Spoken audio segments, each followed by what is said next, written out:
If you felt exhausted, overwhelmed, or strangely numb lately, I want to offer you a validation right now. You're neither lazy nor broken. You're having a normal physiological response to an abnormal amount of global pain and stress. If your body feels shut down right now, that isn't weakness. It's biology trying to protect you. In times of war or looming conflict, your nervous system isn't built to be calm. It's built to survive. I'm Dr. Amin Hedayat, and I'm sitting here today not just as a physician, but as a fellow human being who feels the same heaviness in the air that you do. Usually when we meet, I talk to you about biology of optimization or metabolic health. But today, I need to talk about biology of grief, the neurology of uncertainty, and what it costs us to bear witness to a world that feels profoundly unstable. Before we go any further, I want to pause and share a note of care. While I'm a physician, in this video, I'm acting as an educator and not as your personal doctor. We're going to discuss trauma, grief, and the nervous system. These are heavy topics. If you find that your distress is overwhelming, or if you feel unsafe in your own body right now, please don't rely solely on this video. I encourage you to reach out to a mental health professional or a crisis line in your area. This video is designed to be a companion to your healing, not as a replacement for medical treatment. Please listen to your body and take what serves you. I want to be very honest with you. We've all been glued to our screens. We keep checking different news sources, reading predictions, sifting through rumors, and refreshing for updates, hoping for something different, yet dreading what we might find. Right now, we're carrying the heartbreak of witnessing severe violence, mass arrests, and repression in Iran and other parts of the world, watching people risk everything for basic dignity and the right to exist. My solidarity is with the people, with civilians, with families, with human beings living under fear, loss, and uncertainty. This isn't about politics, religion, or sides. When civilians suffer, when families live in fear, our nervous systems register that pain, whether we want them to or not. This is about mothers, fathers, children, and entire communities carrying unimaginable weight. For others, it is intense polarization we see on the news throughout the world, the social unrest, or the deep gnawing anxiety about what comes next. We live in a culture that expects us to carry on with business as usual while the world feels increasingly unpredictable. That expectation isn't just unrealistic, it is toxic and detached. It makes sense that you're hurting. In fact, physiologically speaking, it would be concerning if you weren't feeling the emotions or pressure.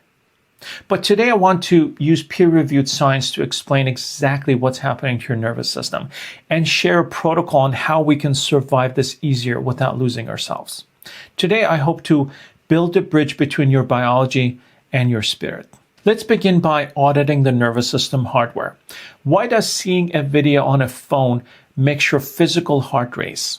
Why does a headline make your stomach turn? To understand this, we have to understand that your brain is an ancient machine trying to navigate a modern digital minefield. The first mechanism we need to discuss is mirror neurons and the concept of vicarious trauma. In the 1990s, neuroscientists discovered a specific class of neurons that fire both when an individual acts and when the individual observes the same action performed by another. These are called mirror neurons, and they are the neural basis of empathy. When you see a mother crying over her child in a video, or a family separated at a border, your brain doesn't just process that information as abstract data. It simulates the pain. It fires the exact same neural pathways as if that grief were happening to you right now in this room. Evolutionarily, this was a survival mechanism. It allowed us to bond with our tribe and learn from their experience without having to suffer the direct injury ourselves. It was designed for a localized world where we witness the pain of maybe 50 to 100 people in our immediate vicinity. But our evolution didn't account for social media, It didn't account for the 24-hour news cycle. It didn't account for high-definition tragedy delivered to our pockets. When you doom scroll for hours, your brain treats every video as a present moment trauma. You aren't just informed, you're biologically witnessing. And the cost of witnessing when the volume is this high is physical inflammation. This leads us to a conflict that is tearing many of us apart. It is a concept articulated beautifully in the field of trauma psychology, often discussed by experts like Dr. Gabor Mate. It is the conflict between attachment and authenticity. As humans, we have two fundamental biological needs that ensure our survival. The first is attachment, the need to belong to our tribe, to be connected to our people. Without attachment, historically, we die. The second is authenticity, the need to listen to our own bodies, our gut feelings, and our physiological realities. This is how we know when we are safe or in danger. Right now, looking at the situation in the world, you are in a biological conflict between these two drives. Your need for attachment compels you to watch the news. You feel a deep moral obligation. You feel that if you look away, you're abandoning your people. You're afraid of losing that connection to the suffering of your tribe. You fear that turning off the phone makes you complicit. But your need for authenticity, your physical body, is screaming for rest. It's screaming for safety. Your adrenals are fatigued. Your sleep is shattered. When you suppress your body's need for rest to maintain that attachment to the news, you create an internal war. In medicine, we call this allostatic load. This is the wear and tear on the body which accumulates as an individual is exposed to repeated or chronic stress. This internal war manifests as inflammation. It manifests as autoimmune flares. It manifests as chronic pain. Your body is keeping the score. When this allostatic load becomes too heavy, we hit what we call freeze response. You might know the term fight or flight. These are driven by sympathetic nervous system. When you see injustice, you want to fight. When you see horror, you want to flee. But here's the tragedy of the modern observer. You're sitting on your couch. You can't physically intervene in conflicts happening halfway across the world. And you can't flee the internet because it's everywhere. So when the mobilization energy of fight or flight has nowhere to go, the nervous system reverts to an older dorsal vagal state and it simply shuts down. This is the freeze. This is why you feel paralyzed. This is why you feel numb. This is why, despite being exhausted, you can't put the phone down. You aren't lazy and you aren't apathetic. You're in a functional freeze state.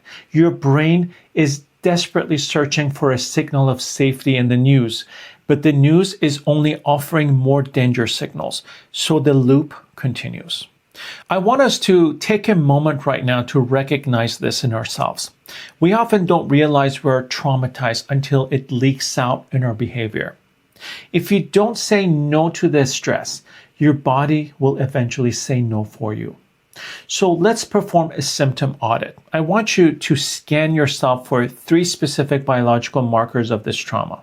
If you're watching this during an active crisis or in the middle of breaking news, this next minute is for you. You don't need to understand everything right now. You just need your nervous system to stay engaged.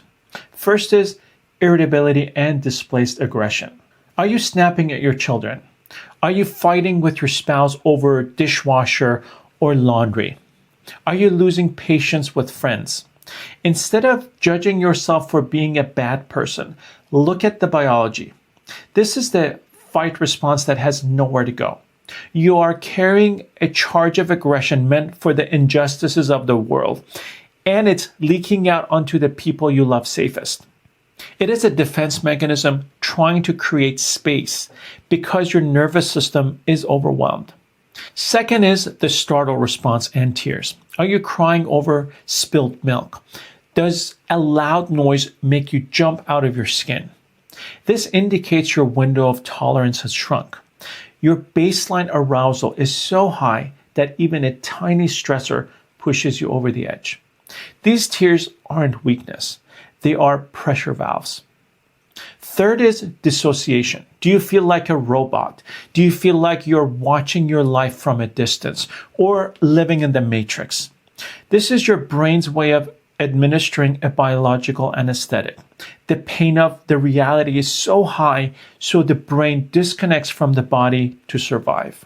Now I want to do a check-in down in the comments. You don't have to write a novel, but just tell me which of the 3 symptoms, the rage, the tears, or the numbness is hitting you the hardest right now. I read the comments to understand what to focus on in the future videos to best help you. So please let me know down below. Now we have to address the guilt. This is the strategic component. Many of us feel guilty for taking a break. You feel that you must witness every single of the horror to honor the victims. I feel that too. It keeps me up at night. But I want to offer you a reframing based on strategic endurance. If you're broken, burnt out, and filled with cortisol, you're removing a capable advocate from the field.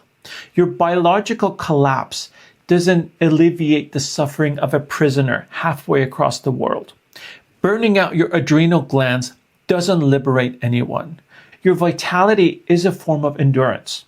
If you want to be a voice for the voiceless, you need breath in your lungs for the long game. You can't pour from an empty cup, and you certainly can't fight a long battle if you're wounded in the first skirmish. So what do? Understanding the science is the first step. We need a protocol. We need to intervene in the feedback loop of our own biology to maintain our effectiveness. I have structured a recovery protocol based on polyvagal theory and circadian biology. Pillar 1 is the media tourniquet. We need to stop the bleeding. You need to give your nervous system a baseline of safety so it can operate. I'm suggesting a strict rule. No news within 60 minutes of waking and no news within 60 minutes of sleeping. This is about operational readiness, not ignorance. When you wake up, you experience the cortisol awakening response. Your cortisol naturally spikes to wake you up. If you inject trauma into your brain during the sensitive window, you hijack this process and set your baseline anxiety to high in the next 16 hours. You are structurally altering the capacity before the day begins. Furthermore, sleep is when brain cleanses itself. The glymphatic system opens up during deep sleep to wash away neurotoxins and beta amyloid proteins. If you spike your cortisol by watching violence right before bed, you inhibit this cleansing process. You wake up biologically aged, mentally foggy, and emotionally brittle. Protect your sleep as if it were your armor. Pillar 2 is parenting in the age of anxiety. If we as adults are struggling, the children are drowning. They have the same mirror neurons but lack the prefrontal cortex development to contextualize the horror. For young children, I suggest limiting exposure completely. They don't absorb the politics, they absorb the terror. For teenagers, we should use co-regulation. A dysregulated adult can't regulate a terrified child. You must stabilize yourself first, then talk to them. Validate their fears about the future. Validate their sadness about the world. Don't dismiss it. Tell them, it makes sense that you're scared, and I feel that too. But we're safe in this room, and we will figure this out together. You should be the anchor, not the storm. Pillar 3 is somatic release. Because we're stuck in the freeze response, we can't think our way out of this. We can't use logic to turn off survival response. You must use the body. When you feel the panic rising or when you feel that heavy numbness, one of the most effective and free solutions is to move. I recommend shaking. Stand up and shake your hands, your arms, and your legs vigorously for 60 seconds. Animals do this after they escape a predator to discharge the freeze energy. It signals to the amygdala, the emotional center of your brain, that the event is over. Let's do a specific respiratory intervention right now. This is grounded in the science of the vagus nerve. I want you to sit up straight. We're going to do a physiological sigh. Take a deep breath through your nose. Now, take a second shorter inhale on top of that to fully inflate your lungs. And now, let out a long, audible sigh through the mouth. Let's do that one more time. Inhale, and then sniff again, and release. Do this pattern 5 times, and you should feel the difference. What you just did was mechanically pop open the alveoli in your lungs and offload carbon dioxide. This sends direct mechanical signal to your heart to slow down. It is the fastest way to manually override your stress response. Pillar 4 is community. In times of uncertainty, we tend to isolate. Social connection releases oxytocin, which is chemically cardioprotective. It actually helps repair damage from stress. We need to move from digital connection to analog connection. Digital connection, likes, comments, shares, gives you a dopamine hit, which is short-lived and often addictive. Analog connection, eye contact, touch, hearing a voice, gives you an oxytocin release, which is sustaining and calming.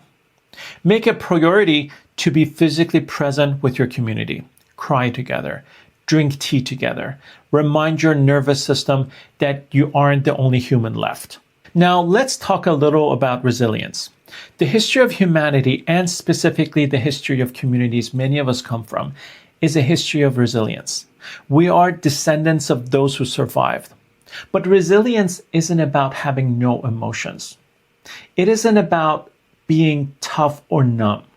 Resilience is the ability to feel the full magnitude of the grief, to let it move through you, and to still choose life. Viktor Frankl, the psychiatrist who survived the Holocaust, taught us that between stimulus and response, there is a space. And in that space lies our power to choose. Right now, the stimulus is painful. The news is tragic. The future is uncertain. But your response, how you treat your body, how you speak to your children, how you support your neighbor, that is still in your control. By protecting your nervous system, you aren't abandoning the world. You are preserving the very instrument you need to help heal it. The world needs you operational. We need you strong. We need your empathy intact and not burnt out. Not just for you, but for the future we're all trying to build together. If this video helped your body feel even 5% safer, please share it with someone who might be watching the world fall apart right now. Send it to that friend who you know is hurting but doesn't have the words to explain why. Let's give them the science so they can stop blaming themselves and stay healthier these days. If you want to move beyond just coping and actually start rebuilding your nervous system resilience, make sure you're subscribed. I bring weekly science-based life optimization deep dives and protocols. Please take a moment today to put your hand on your heart and thank your body for carrying you through this time. I'm Dr. Amin. Thank you for listening. Please be gentle with yourselves, and I'll see you in the next video.